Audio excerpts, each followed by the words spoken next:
So Claire McColgan, Director of Culture Liverpool, the lady who had a massive part in this win. How are you feeling today? I'm delighted to be Director of Culture Liverpool. I think that's what I'm going to say. I'm absolutely thrilled. I've got to say I'm tired because it's been a long 24 hours, and even before then we didn't know.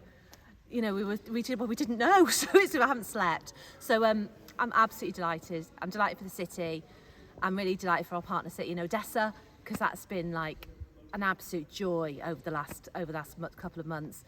But I'm standing in an arena and going, oh my God, this is where it's going to be. This is where. This is going to go out to 161 million people around the world from this city in May. And we did it. We did it. So yeah, I'm very pleased. I said before, it's on the level of the Capital of Culture win. This is for anyone that doesn't think this is big.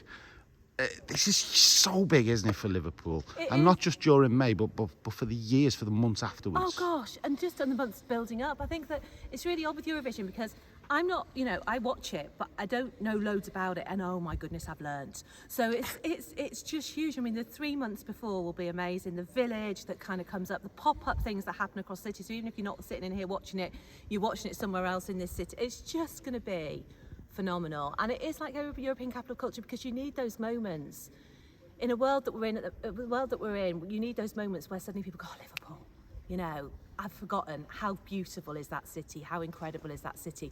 I'm going to go and visit that city. I'm going to invest in that city. And I think having big events like this are just a huge catalyst for what we can say about ourselves. And that's what European Capital of Culture did, and this is what Eurovision will do. And it's about music and unity and fun and joy and compassion, so which is what we're about as a city and what we can offer to Ukraine, this is their house, this is for them, this is their house.